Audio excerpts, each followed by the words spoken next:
Okay, this one's going to be a doozy. I'm going to run through the Mandela Effect changes with regards to the anatomy, just for anyone who's not familiar. I'll talk about what I remember as well as what other people remember, and then I'll get into my personal experiences with the change in the stomach location. Okay, so here's the human body. First of all, we've got this giant liver up here, and it's in the upper abdomen, and it's almost entirely protected by the rib cage. I don't remember it being nearly this big. It might have been maybe a third the size, and it was always down here in the lower abdomen on the right side, and it was not protected by the ribs that I remember. The stomach is now way higher in the abdomen than I remember. It's now partially protected by the rib cage. It also looks kind of crooked, and there's also this kind of big left turn from your perspective from the esophagus. So the esophagus goes straight down and then takes a left turn into the stomach. I remember the esophagus going straight down to here, and the stomach being down here and more rounded and maybe pointing out a little to the left side. The intestines. I do not remember the small intestine taking up this much space. It took up maybe half as much space. It also wasn't a jumbled mess like this. It was always shown in diagrams as snaking back and forth, right? Okay, what's next here? Another example. Giant liver, intestines, jumbled mess. Okay, the heart. The heart is now basically dead center in the chest, with one of the lobes pointing out to the left side. Now, I always remember the right side of the heart being in the center, and then the heart was basically centered on the left side of the chest, so most of the heart was on the left side, right? Pretty much in this area. So that's different for me. Looking at the back side, you've got the kidneys. The kidneys seem too high up in the back to me, and I don't remember them being protected by ribs. And these two ribs here are floating ribs that don't connect. Let's see if I can get a better picture. So right here you see they just kind of these little wing ribs here, and those protect the kidneys. And I don't remember the kidneys being protected by the ribs at all, and I don't remember unconnected ribs being there. What else? Okay, the human brain.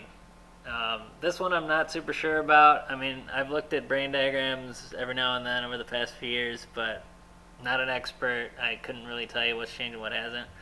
But other people are saying that the primal part of the brain, or reptilian part of the brain right here, used to be a lot smaller. People also remember the spinal cord connecting more in the back of the brain, and now it's more in the middle. People remember the pineal gland being more up here and being bigger than it is now. And people are saying the frontal lobe here used to be bigger. I mean, I don't know. Overall, the brain looks a little different to me, but I couldn't pinpoint what it is. Human skull. People are saying the jawbone is way bigger than they remember. People are saying there weren't bones behind the eyeballs. I don't remember those being there either, but there they are. And these big indentations on the side of the head, people don't remember those either. I don't really remember them, or maybe they were a lot less pronounced. I'm not sure. Okay, I think that's all of them. I'm probably missing something, but that's the gist of it. So now I'm going to go into my personal experience with the stomach changing position. So, oh, by the way, I was not looking up Mandela Effect stuff from about, I don't know, late February, early March to this date here, April 16th. Just because there was nothing happening, so I'm like, I'm just going to leave it alone for a while. I'm not going to look at it. So, up to this point, when this was going on, I had not looked up Mandela Effect stuff for about a month. Okay, so we'll just start on April 5th. I remember I went to Olive Garden. Yes, it's poison. I don't like to eat out, but other people went, so I went. Next day, oh, by the way, I normally only eat one meal a day, so that was one meal for the day. Now, however, on the 6th, I did something unusual. I kind of ate throughout the day, had lunch, and then a few hours later I had something else, a few hours later I had something else, a few hours later I had something else. So I was kind of full all day, so I didn't really notice any changes that day. However, on Thursday, I just had kind of a small meal for lunch. I had some eggs and an apple and some vegetables. And I felt very full up in my upper abdomen here, which had never happened before. I kind of pay attention to how food affects me and how my digestive system is working. And it's been that way for the last few years, just trying to determine what foods my body likes, what foods my body doesn't like. So I've been paying attention to this for a while, and whenever this would happen, it would normally happen from eating crappy food, and it would always be a bloated, full feeling down here near the belly button, where my stomach used to be. But this time it was way up here. And I was like, this is weird, I don't get it. I didn't eat that much, I didn't eat anything bad, why am I feeling like this, right? So, moving on to the next day, the 8th, I had an even smaller meal. I think I just had, some pieces of fruit and a carrot and some lettuce or something. And again, it happened again, and it was up here. Just this bloated, a lot of burping, very full feeling up here in the upper abdomen. And I didn't get it. I'm like, what's happening? And then the next day I'm like, all right, I'm just going to have a regular meal. We'll see what happens. I had a regular meal, same thing. Bloated, full feeling up here, kind of gassy, burping, stuff like that. So the next day I'm like, I'm just not going to eat. Sometimes I do that. I just fast for a day or two. No big deal. So I didn't eat that Sunday, and I felt better and better as the day went on. And I still felt good on Monday, but I decided to eat a small meal anyway. I think I just had some vegetables. And it didn't happen. So I'm like, all right, maybe I'm okay now. And then on the following Tuesday, I just had like a carrot and some vegetables again. I was still okay, no problems. And then the following Wednesday, I had just one meal, one at dinner, and I just had one serving of spaghetti, 2 helpings of salad, and some bread maybe. That was it. And it happened again, full feeling bloated up here. And I was still like, what's going on?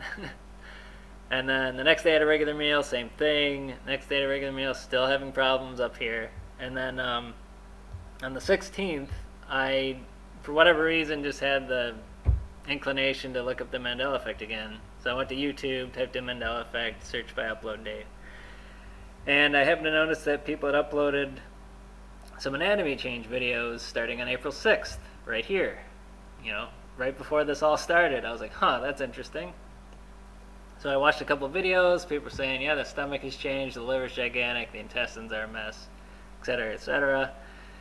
And when I saw where the stomach was, I'm like, man, I'm going to have to drink some ice water and see where it goes. Because in the past, when I would drink ice water, I would pay attention to, where it went. And I always felt it go straight down my esophagus to my stomach down here, right?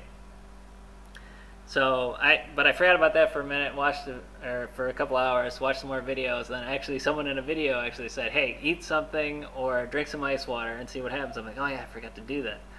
So I drank some ice water, went down my esophagus, everything's normal, and took a left turn, and that's where it settled, right here. Upper abdomen on the left side.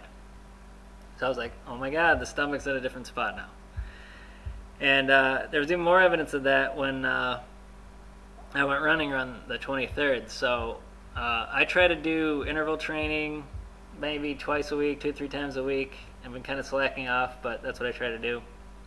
And before I do the interval sprints, I jog for 10-15 minutes just to warm up. And I tend to do this on an empty stomach. And what I would get sometimes is my stomach acid would slosh around, so I'd feel a sensation down in my stomach area, and I would hear noises coming from it. And it was always from the belly button area, right? So, but on this running session, it happened again, and guess what? The noises and sensation came from up here, upper left abdomen area. So, from my perspective, this is all evidence that the stomach has moved. And something's going on something up here was definitely going on with my digestive system. I didn't know what it was. And then when I saw these videos on the 16th, I was like, that's probably it. The stomach has changed, the intestines are, different from what they were before. So I actually experienced this change. Obviously I can't prove it to you guys, but I saw comments on other videos that some of you have had the same experiences. So if you had similar experiences where you were having gastrointestinal problems around the same time frame, please put it in the comments. I'd like to hear those stories as well. Oh, and one more side note on the heart. So it's centered now, right? My whole life, I did not like sleeping on my left side because if my ear was on the pillow, the heartbeat was a lot louder, and it was also more likely that I would feel the heart heartbeat through my chest if I was sleeping on my left side, so I generally just like to sleep on my right side or on my back. However, a few months ago, maybe January-ish, I was sleeping on my left side. I'm like, the heart's not pounding as hard on this side anymore. This is actually pretty comfortable. And from then on, I've been sleeping more on my left side. And at the time, I had no idea why it was happening. I'm just like, well, I've kind of been doing more stuff with my left hand. Maybe the left side of my body is evolving. I mean, I had no idea. But now that I found out with this Mandela Effect stuff, like, that's probably the reason. The heart is now more centered, so it's not as uncomfortable sleeping on the left side. Okay, so please share your stories in the comments. I do have a few more videos to do, and hopefully I'll have another one up by the end of this week. Thanks.